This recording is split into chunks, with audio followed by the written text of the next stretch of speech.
Merry Christmas! Merry, Merry, Merry Christmas to you! Merry Christmas, WISER Nation. What a joy to celebrate 3 Christmas days with you. The only thing is that we can't see each other face to face right now. But 3 years, some of you have been here for the 3 years we have spent 3 Christmases together. Merry Christmas, Stephanie Williams, Mrs. Inspirer, Bidemi, Shitu, Emmanuel Livinus, Izzy Philip, Michael Curry, Blessing Daniel, Simply Femi Adekoya, Zita Okore, Chinyere Biobasi, Love Akpan, Christiana Agboni, Dieprie Oduna, Hope Sam, Emmanuel Ofem, Mamedu Blessing, Gaius Bala, Georgie Coley Spiff, Olutomi Shodipo, and for now, Flawless Diva, Ekene Obika, Good Obika. I hope that's the correct pronunciation. Good morning and Merry Christmas to you. How are you today? This is a day of celebration. This is a day of rejoicing for the gifts of Jesus Christ to us.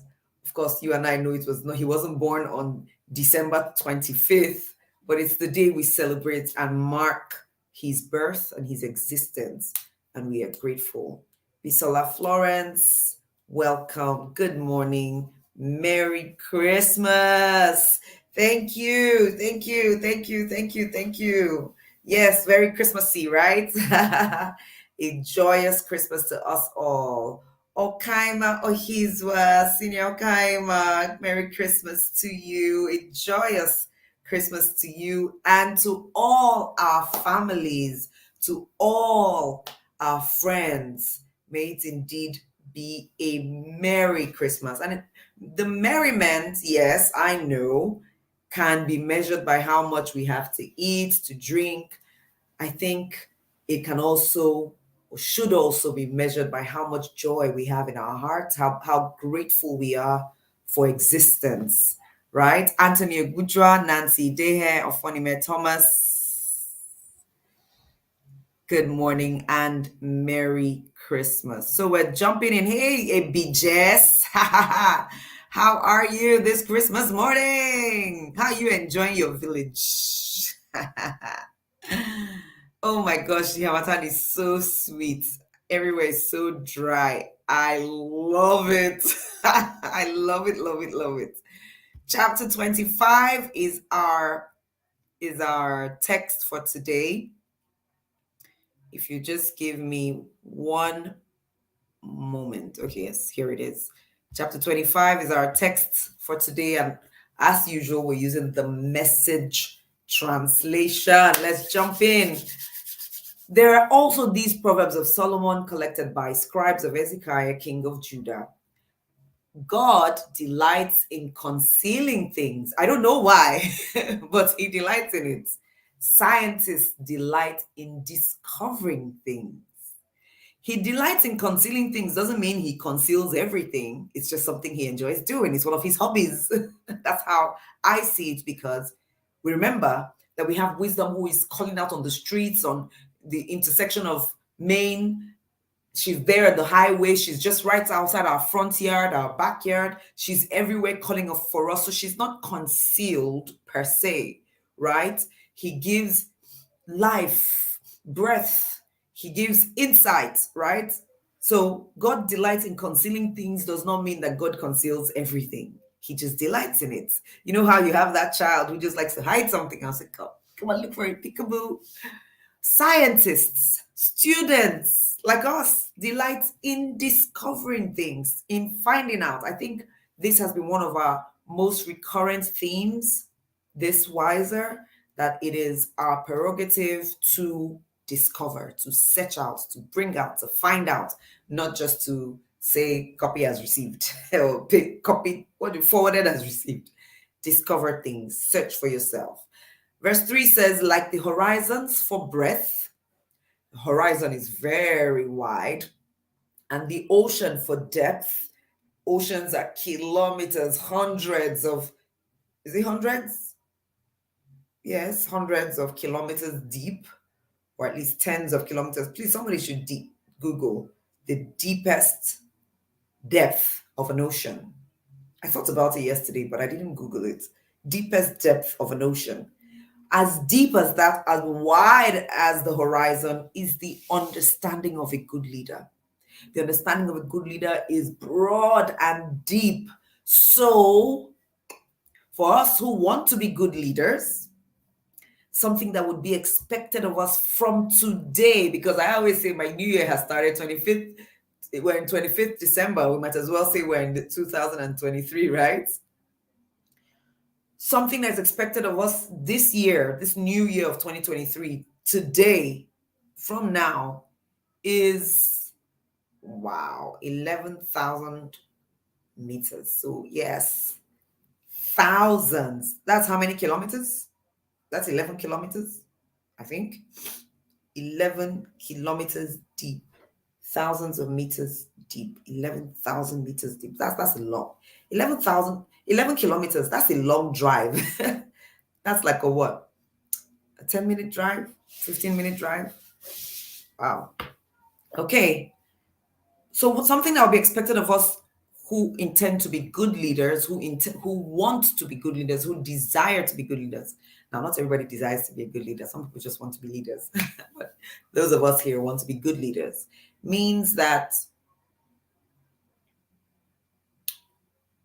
the quality of research, the quality of information we search out will be on another level, because it says as wide as a horizon, as deep as an ocean would be our quality of understanding, meaning we will clarify and clarify and clarify and rinse and rinse and rinse.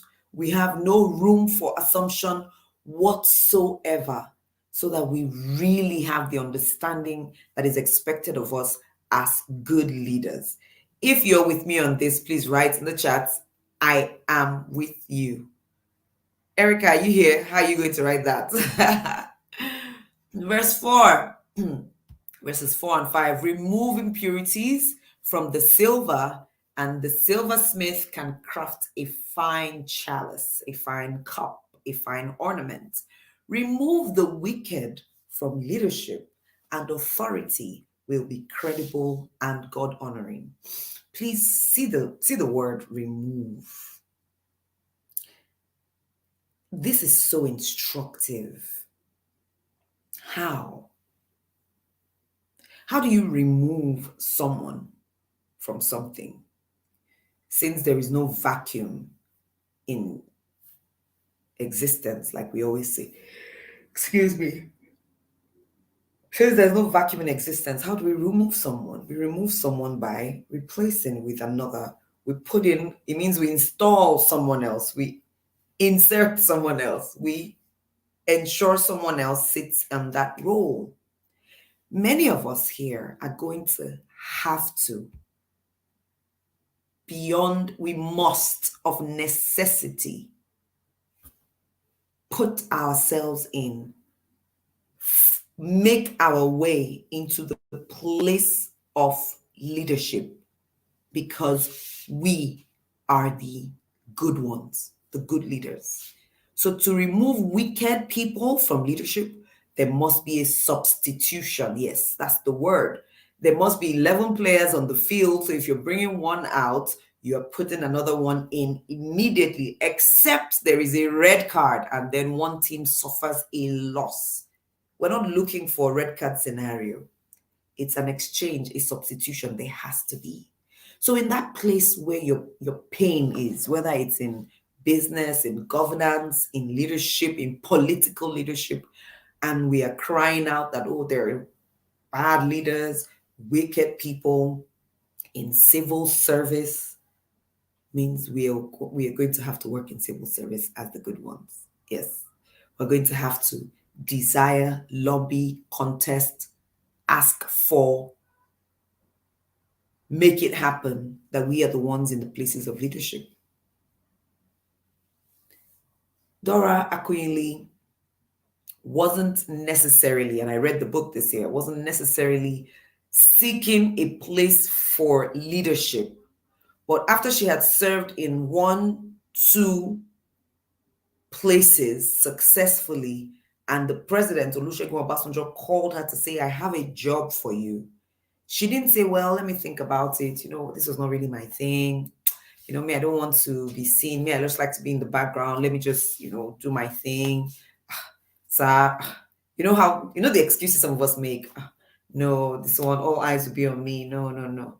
She was like, he said, I have a job for you. Will you be interested? She said, yes. She had no clue what the job was. She said, yes, because she knew I am a great leader.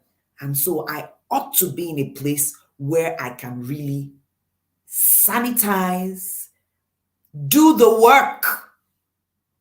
So remove from our vocab what some of us have said. And the truth is, many of us, in fact, let me rephrase that. If you're still saying that, then it really shows that you're not a good leader, because a good leader is going to want to make his or her way to the place where they can serve, where they can deploy wisdom and the depth of knowledge that they have, the quality of understanding that they have. So as we remove impurities from silver to make fine ornaments, we remove wickedness and the wicked people from leadership and authority, so that it will be credible and God-honoring, not people who don't want to follow due process, who are not interested in the good of humanity, who are selfish and self-seeking. So if you're not any of these, then we should actively be trying to get into places of leadership everywhere we are, so that we can do right by God. Is that making sense to you? If it's making sense to you, say sense. I got that from Coach Greatness the other day. Verses 6 and 7. Don't work yourself into the spotlight. Don't push your way into the place of prominence. It's better to be promoted to a place of honor than face humiliation by being promoted. So how do we marry this with the verse we just read, where we said, find your way into the place of leadership? Now, my understanding is that pushing your way into the place of prominence is different from seeking the place of opportunity to serve enough to make a difference. Prominence and spotlight, well, I'm taking it here. In fact, you know what? Let's read it from Amplified.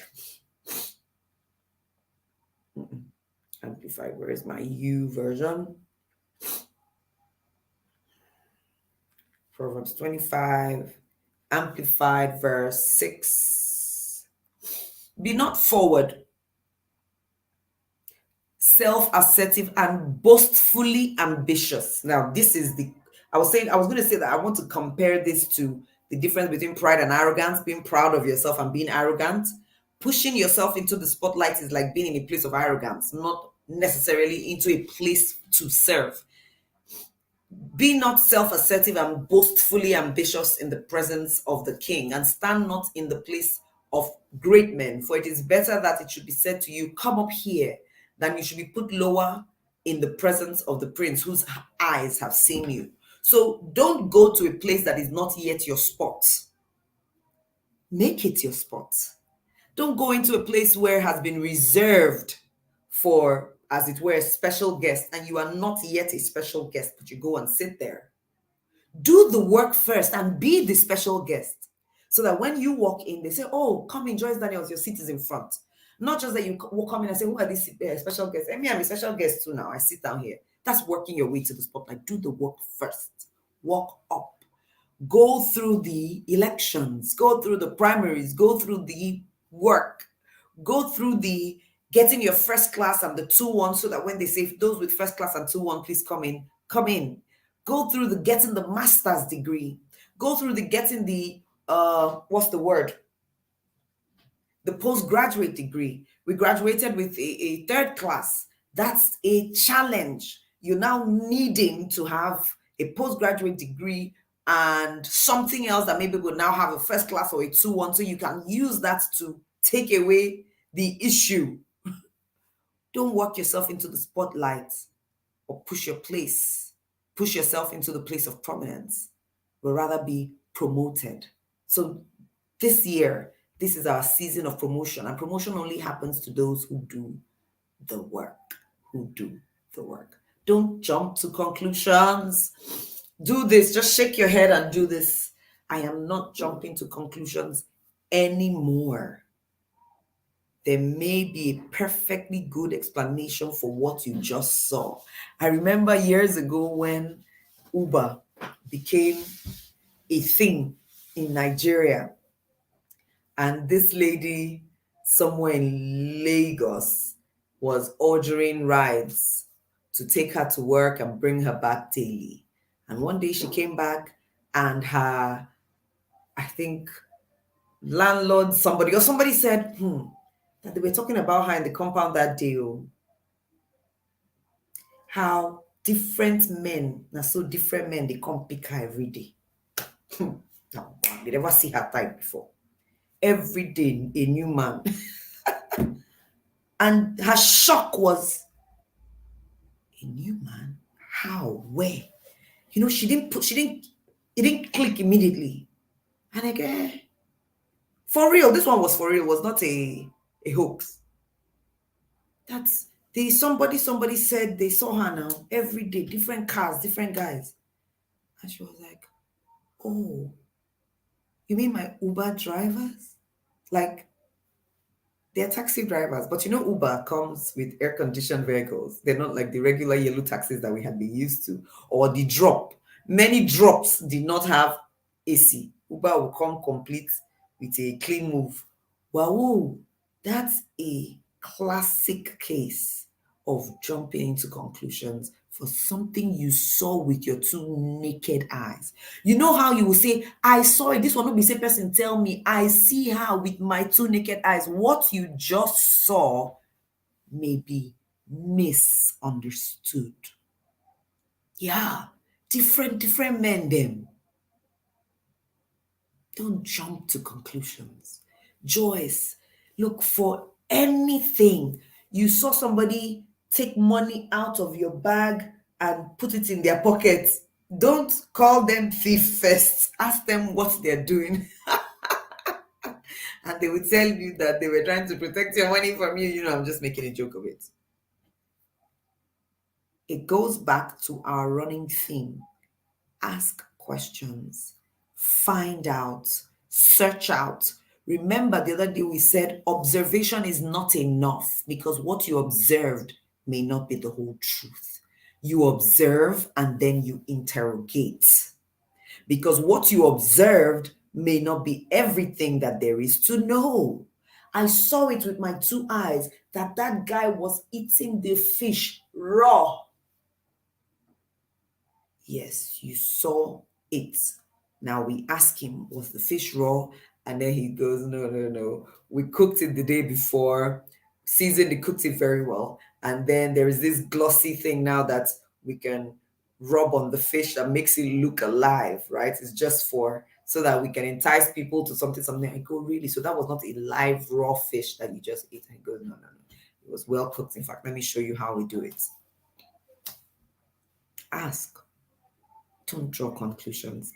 Joyce, now, wow. I saw this girl and this boy sitting in one corner, gisting in a restaurant. Wow. You have no clue if one of them walked in, waiting for their friends to come in, and then they saw each other who they haven't seen in years, and decided to sit together and catch up while waiting for their friends to show up. But you weren't there long enough to know that 2 minutes after you walked out, others came in. The story is never complete until you ask and interrogate. No more jumping to conclusions.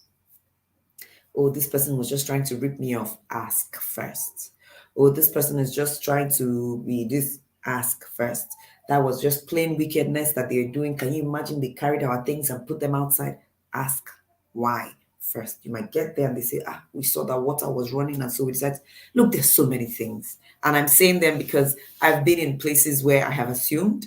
I have been in places where people have assumed and misunderstood my actions. So no more jumping to conclusions, no more assumptions. In the heat of an argument, don't betray confidences. Word is sure to get around and no one will trust you. In the heat of an argument. Remember yesterday we said, wisdom said to us, if in the time of crisis you fall to pieces, there was never much to you in the first place.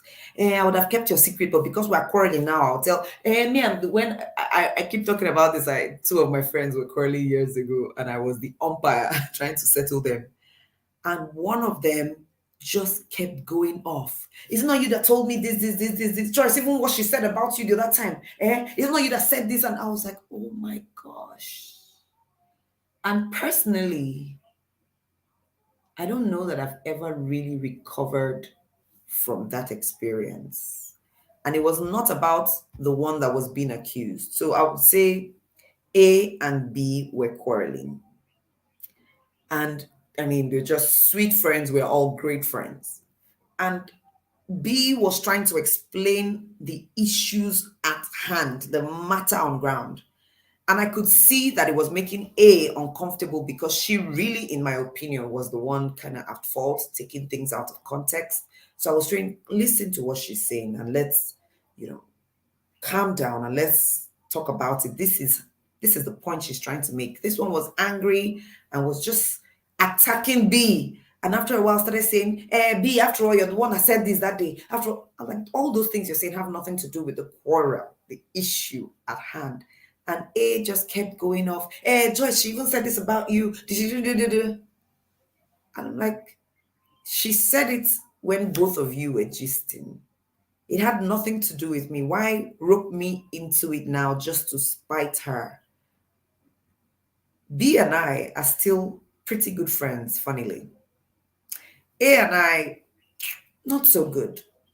All she spilled in the heat of the conversation made me feel difficult to trust. What would happen next time? It just really, really, really rubbed off.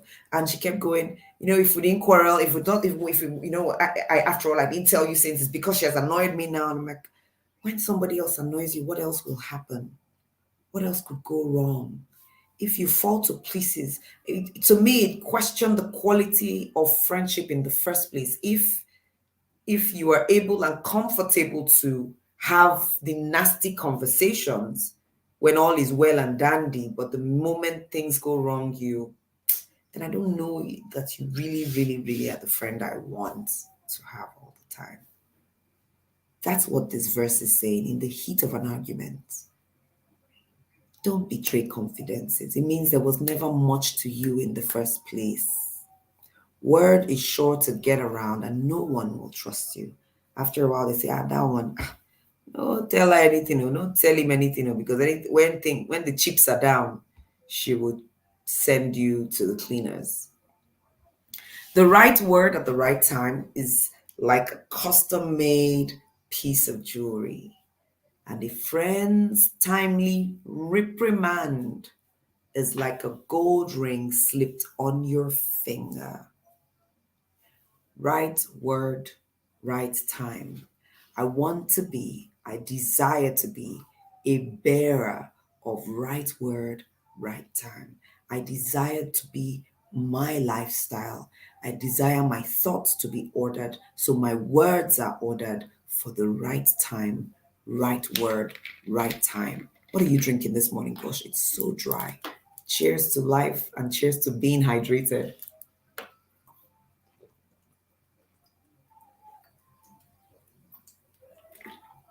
While we're drinking the water, like the video, remove the chat, use that X at the top of the right of the chat, remove the live chat and go to the extreme left there, click on the like button and come back.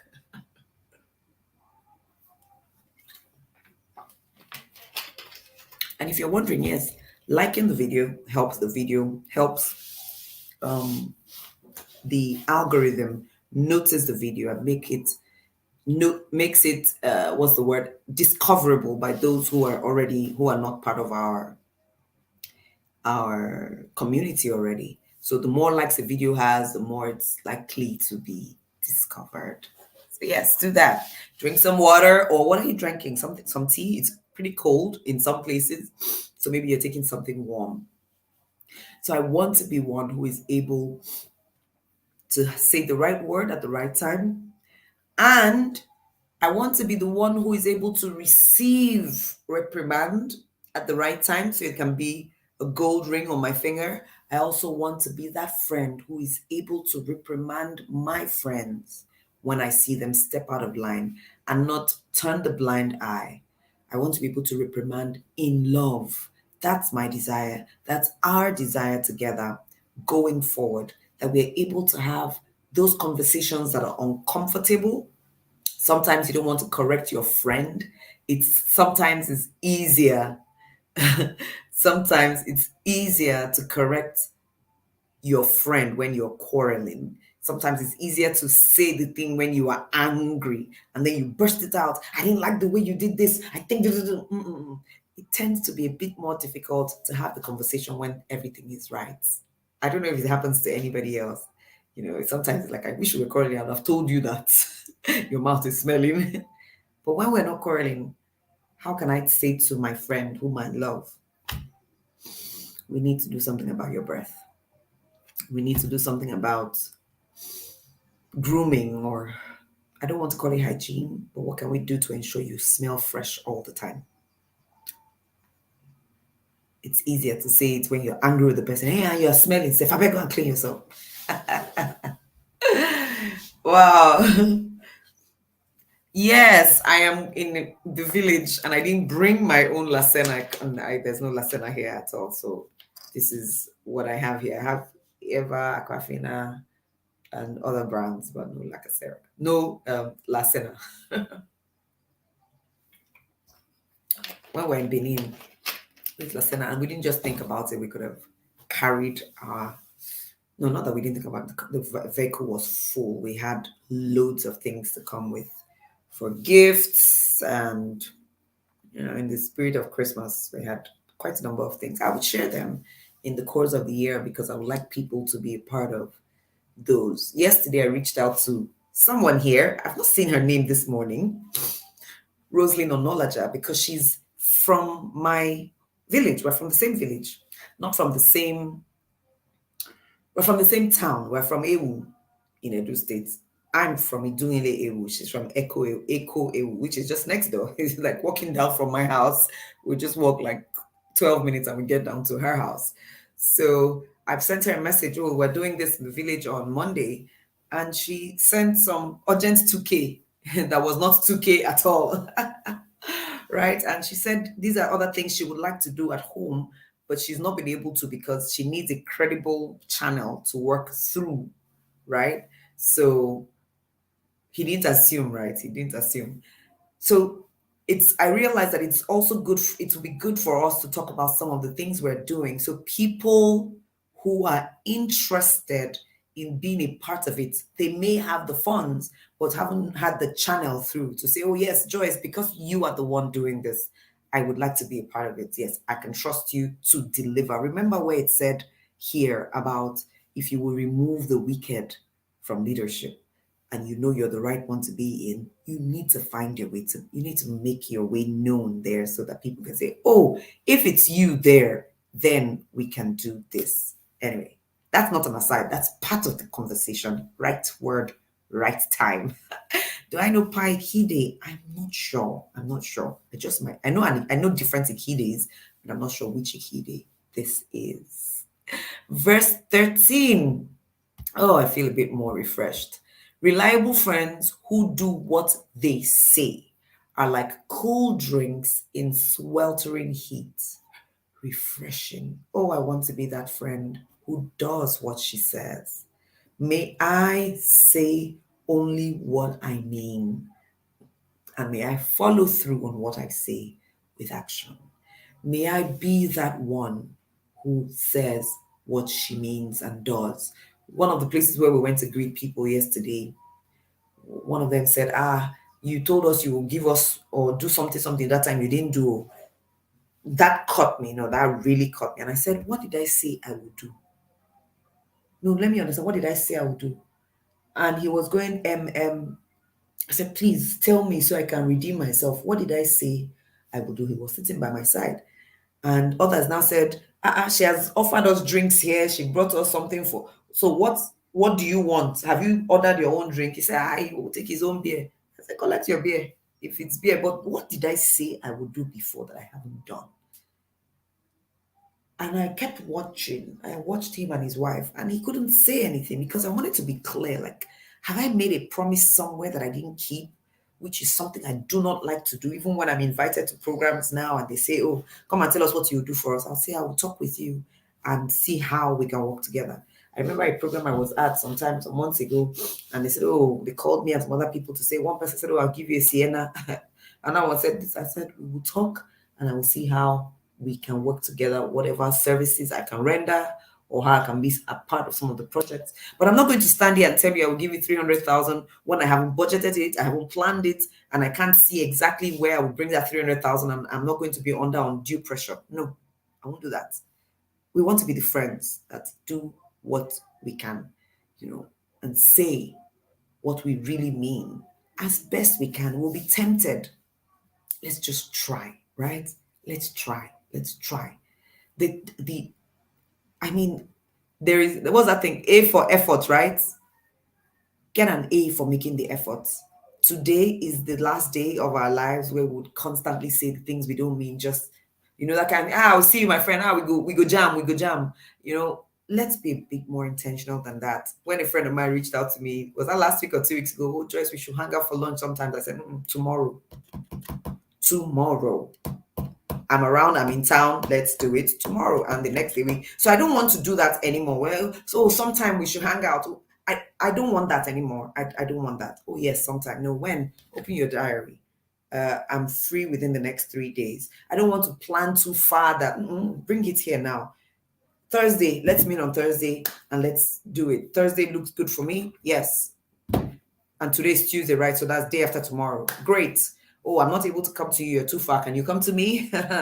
Let's be clear. Not, no, I'll come. And then I'll come there. That place is so far. My transport there alone is like 7K just to go and eat food or 1.5. No, I beg. No. It's really far.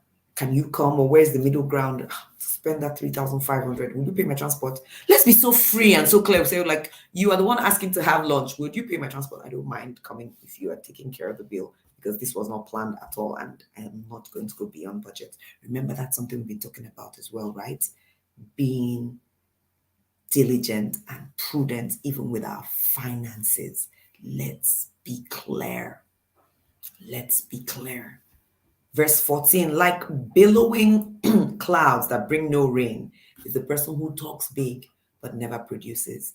We can also say is the person who commits but never produces. Is the person who promises but never does. The person who talks big, we will do, I will do, I will.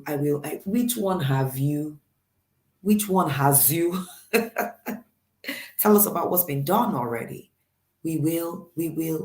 It can be terrible. You're trying to plan your day, you're looking out at the weather, it's looking like it's going to rain. Okay, maybe I should change this plan, maybe I should change that plan. Okay, I'll change my outfit to something thick. Okay, it's looking like it's going to rain, and you go out and then it doesn't rain. Oh, but you've changed your plans based on the weather and how the weather is looking, and you just keep getting disappointed. Like, if I had known this rain won't fall, I would have gone here, I would have done it.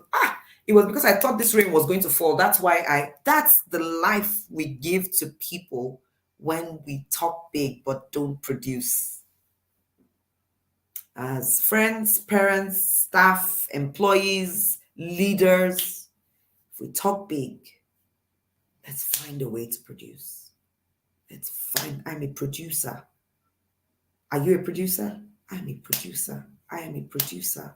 See, that's our takeaway. I am a producer. I produce what I say. And if I'm not sure, I would hold on. Patient persistence pierces through indifference. Gentle speech breaks down rigid defenses. Patient persistence pierces through indifference. So, this would be part of the conversation about being persuasive. I said it the day Jimmy Tewe came, right? That would offer a program in January, a public speaking program, please. How to be persuasive. But of course, I always say any principle in public speaking is a principle for life. If you can do it in principle, if you can do it in public speaking, you will do it in the rest of your life. Public speaking is a reflection of life leadership because public speaking is a public leadership trait. If you are not convincing when you speak in public, it's difficult to be convincing when you live your life because you can't have one without the other. Patient persistence pierces through indifference. Patient and going through gently to break down rigid defenses. It's difficult. It's difficult for executive producers like us, right? To break down defenses when we are not gentle and maintain a friendly, happy atmosphere. The person you want to get through to is the person you would need to be gentle with. The other day, I was driving and I was blindsided because I didn't turn. I only used my mirror.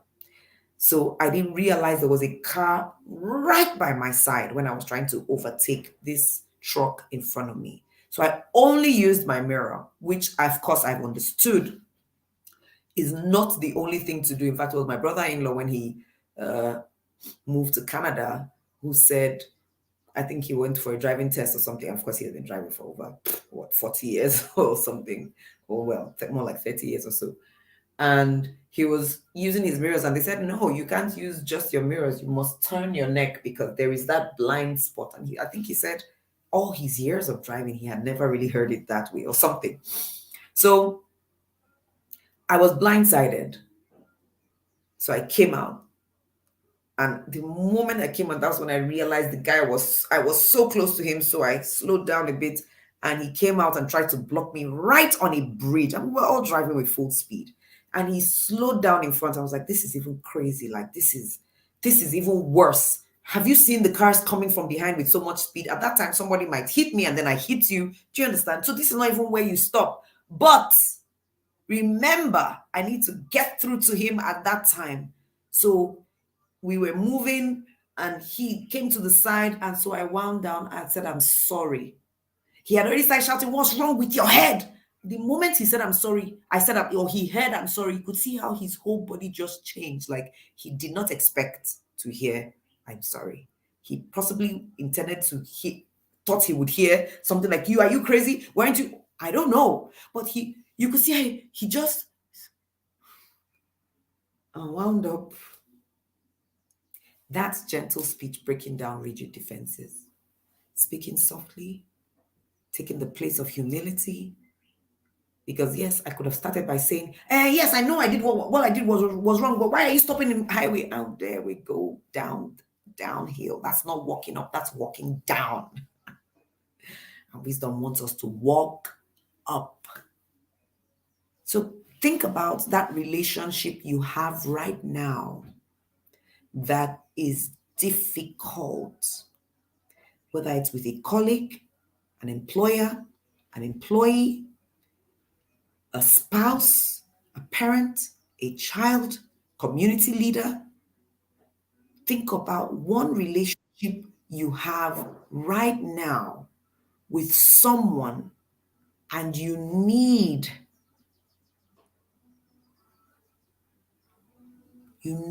to break through their defenses. And think about how you have been approaching it. Has it been gentle? Has it been patient with persistence? Or has it been impatient, angry, expecting so much, with self-pity, and what's that thing where we say, feeling like it's your right, self-pity, self-righteousness, and feeling privileged, right? Feeling privileged. But if it's patience, then it means that it won't work. So we need to flip it. Add patience, persistence, and being gentle in speech. And that's what we will take action for now.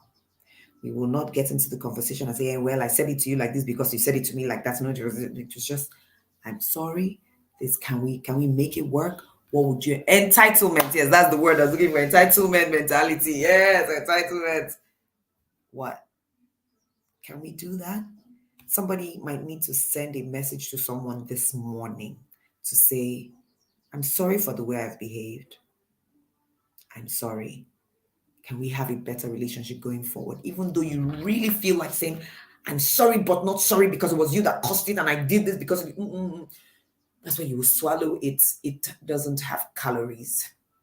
Swallow it and fart it out or poo it out. Swallow that thing. It's calorie free. And just write, I'm sorry. I step out of line. I hope you can forgive me. It will mean the world to me because I cherish our relationship and I want us to have a better one going forward. And put an emoji that might be hurting you right now. The emoji you might want to put is knife stab.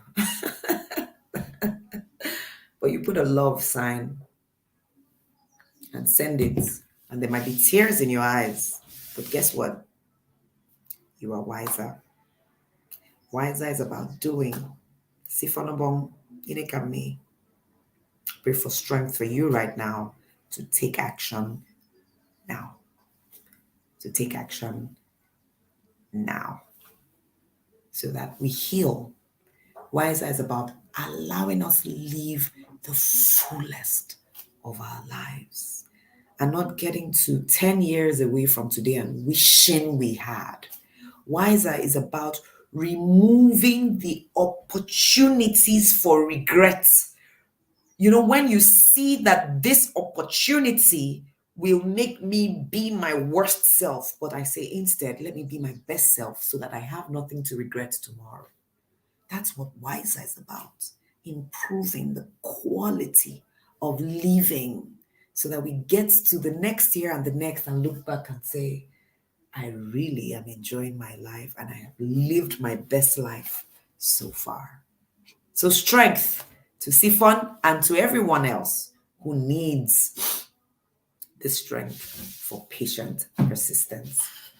Verses 16 and 17, when you're given a box of candy, especially this Christmas season, don't gulp it all down, because some of us going to have friends and family from the abroad who are coming and bringing chocolate and stuff this season. Eat too much chocolate, you'll make yourself sick. So if it's a box of 24, take 2 per day. Take 3 per day, but I mean to gulp it all down. Proverbs is saying to us, wisdom is saying, don't make yourself sick. And when you find a friend, don't outwear your welcome. This season, friends are coming back, visit them, plan to visit for 1 hour. I know you might want to stay there for 4 days, 3 days, 1 whole day. Stay for 1 hour, stay for 2. Don't outwear your welcome. Show up at all times and they'll soon get fed up. Like, this one that you're around for these 3 weeks, I'll be coming to your house every day. And if you must go every day, then carry your own food. Carry your own items of convenience. Remember, you're not the only friend that they're going to see in this short period they are around, even though they truly, genuinely, honestly love you, care for you. Just don't become choking. And you're showing up every day, and every day you come like, what are we eating today? And it's like, gosh, I was on a budget for food, But now you are here, and so I'm stretching my budget beyond. But you're like, say dollar to naira. So hey, I mean, let's trouble people, these abroad people. I don't know what, that's such a poverty mentality for those of us who have stayed. I don't know why we did it, or we have done it so much. Many of us, when from growing up days, when people come from abroad, we just have that mentality of, by the time they change dollar to naira, they have more to spend than we do. Even somebody, we allude to these things subconsciously. It's a trait of poverty mentality, scarcity. It's unwise to always just think, this one, they came from London. By the time they change £100, they don't get money past us. Now, I beg, spend the money. Do you know how much naira is? It's unfair to us and our destinies to do that. And if we have children, they're watching and they're learning and living. So that friend came from the abroad, and yes, they came with $1,000. They came with $10,000. They didn't plan for only us. They planned for different people and things, and so just be considerate. Don't gulp down the whole box of candy, and don't outweigh your welcome, Joyce. If there's such a thing and such a one, don't outweigh your welcome. Don't show up at all hours. Come once, come twice, come 3 times. And then if they insist, no, you must come tomorrow, we are all going, yes, let them take the lead. Anyone who tells lies against the neighbors in court or on the street is a loose cannon. Don't tell lies against your neighbors anywhere. Else, a loose cannon is a destructive force. What we might call stray bullets. People will get hurt. People will be destroyed in the process. It's not just a lie, it's a bullet, it's a cannon that will break something down. So never again. Never again. Trusting a double crosser when you're in trouble is like biting down on an abscessed tooth. One thing we do at WISER is we try not to think of the other person who is not here. We put ourselves in this. I will not be a double crosser. I will be trustworthy. People can trust me when they are in trouble to the best of my ability. And if I cannot help, I will be upfront, forthright, honest. I will not be a double crosser. I am not a double crosser. I am a solution provider. Where I cannot do for someone, I will try my best to find help for them. Verse 20. Singing light songs to the heavy-hearted is like pouring salt in their wounds. I think we talk about this every year, right? When someone is grieved, sometimes that's not the best time to sing light songs to them. Your child has just returned from school with poor results. Sometimes it's okay to give them time to grieve. And then, we might see the result and the child is feeling so down. And you're like, what's wrong with you? What's wrong with you? Is it because you had this that your body's doing it? I mean, let's sing and dance, joy, and celebrate life. Let's come out of it, come out of that nonsense. Hey, this time to come out. And it's okay to allow people to understand their emotions, give it a name, and then we can convert it to something. Why'd you feel so bad? I think I put in more work than this, so I'm a bit disappointed. Okay, I'm sorry. Hug that child and say, I'm sorry. I'm sorry. What do you think went wrong? In fact, it doesn't matter right now. I'm sorry. Okay, I'm sorry. Let's go in. Sorry. Okay, I'm trying to feel your pain. I'm sorry. And then after a while, you go, I'm still proud of you that you did this. And if it's true, only if it's true. In my day, I didn't squash this much, so I'm still proud of you. And I know you put in more work. I don't know what went wrong. Let's try and join me in being proud of you that you even came this far. Can we do that? Can we do that for the next 20 minutes? Rigid defenses, going through rigid defenses. Remember, gentle, patient, persistent, calm. That's a rigid defense right there. someone is heavy-hearted, please don't sing light songs to them at that time. Rather say Sanu. Or better still, just be there. Maybe you may not say anything. If you see your enemy hungry, go buy him lunch. If he's thirsty, buy him a drink. Your generosity will surprise him with goodness, and God will look after you. I still remember the first time I really encountered this scripture. It was a friend of mine, a very good friend and brother of mine, whose sister was raped by his friend. His sister was raped by his own friend. And they all got to know. And I think he went to confront the guy. The guy denied it vehemently. There was no proof, just what the girl said. But he stood by his sister. And there was a bit of ruckus. And he just told everybody, calm down. And he said, God will judge you. I can't do anything. God will judge you, not me.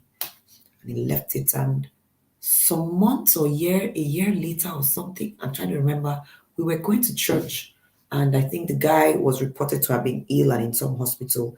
And this, our friend and brother, who was in the choir with us, was the one who was called to come support him to pay medical bills or something. And he went. And he didn't go in spite. I could see him go with concern, like, oh my gosh, my brother is ill. My friend is ill. Let me go help him.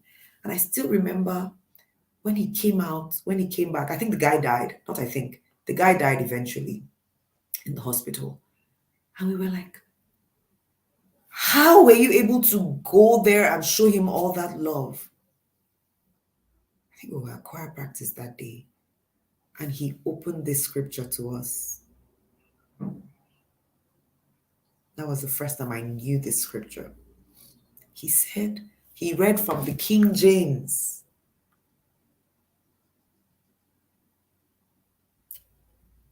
This must have been 1998. That's verse 21, 22. This must have been 1998 or maybe 99. 1999. 1999 was the first Shiloh. No, it was not Shiloh yet. 1998. King James, KJV. Wow, I haven't read the King James Version in so long. He opened this and read. He said, if thine enemy be hungry, give him bread to eat. And if he be thirsty, give him water to drink. For thou shalt heap coals of fire upon his head, and the Lord shall reward thee. He said, I didn't do this so that God will heap coals of fire on his head. I did it because he said, if he's hungry, give him food, and if he's thirsty, give him water. My friend Sele, I loved him so much more from that day for living out the truth of scripture. I'm sure I'd heard the scripture before, but I had never really known it. And he said, so it's our duty to love all, even if they have hurt us. It was such a sober day. He mourned the loss of his friend.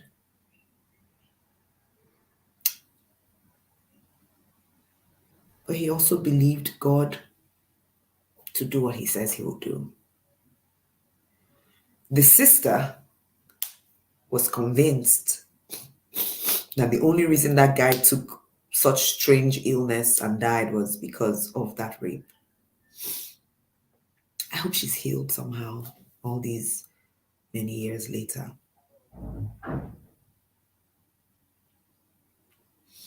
Don't repay evil with evil. Repay it with good. Let God do his part, let's do ours. A north wind brings stormy weather, and a gossipy tongue, stormy looks we avoid. Better to live in a tumble-down shack than share a mansion with a nagging spouse. I will not be a nagging spouse. Nagging is discussing problem without preferring solution constantly. I don't like when you do. I don't like when you do. Rather, you might flip it to a question and say, could you try this? Would you please bring this for me? When you walk in, would you please drop it right here? You know, it's the same thing being said in a better way. Rather than say, I don't like it when you keep your shoes here. Rather say, would you please keep your shoes here every day?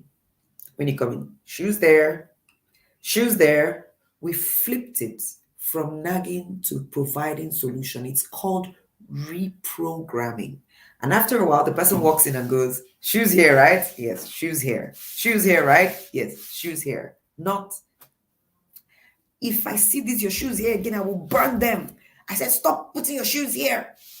So it's nagging spouse, nagging parents, nagging children, nagging staff, nagging. Provide solution, give direction. Like Jimmy read this the day he came, he said, so the best scenario will be to live in a mansion with a spouse who is not nagging. I will not be a nag. Oh, it's something I said I will never be. I will be a solution provider. I will be a solution provider. A solution provider. And when I find myself trying to nag, I'll reel myself in. Lord, please reel me back in and say, Joyce, provide solution. Like cool drink of water when you're worn out and weary is a letter from a long lost friend. So can you write one name right now? One name of a friend you haven't reached out to in maybe 5 years, but was a really, really good friend. Just one name. One name. You haven't contacted them. Maybe you were in touch on Facebook 12 years ago. One name, just one name. And send them a message and let it be cool water to them today to hear from you. Right? Either you send them a text, a WhatsApp message if you have their contacts, or you send them something on Facebook, or you ask somebody right now, who has the contact for this person? I'm looking for him, looking for her, and send them that message today so that you will be like, what? Joyce? From where? Get that name now and do it today. And find that person and send them a message. Give them some cool water to drink. Cool water to drink. Wait, let me write my name down. The person I am going to reach out to. I already know who. Oh, I know who. Yes. And she will be shocked. She really will be shocked to hear from me today. A good person who gives into a bad person is a muddied spring, a polluted well. I'm good and I give in to a bad. No, it means I haven't resolved my confidence, my courage, my values, and all. No, not allowed. Not allowed. I know where to draw the line and I will not give in to the bad. It's not smart to stuff yourself with sweets, nor is glory piled on glory good for you. That's leading to some level of the bad kind of pride, right? That's not us. Verse 28, our last verse for today. A person without self-control is like a house with its doors and windows knocked out. No self-control, meaning anybody can come in, birds will fly in, people will jump in, anything can get lost from within the house. No safety, no security, no control. That's not me. I am a person with doors and windows that have locks and work. And so when I see that which shouldn't be for me, I will control. Self-control is a great thing. It's a great thing. It's a great thing. So that we would not be the good people who give in to the bad. Cheers to being the people with doors and windows and locks. Cheers to more water during this very dry and cold Hamatan in the village if you're in a place like me, but in some towns, no. It's different because of the trees and all of that, the air, the everything is just so different. Cheers to many more joyous Christmases. Have a wonderful Christmas filled with joy, laughter, self-control, kindness, soft and gentle words, gratitude to God. Cheers, cheers, cheers. Merry Christmas.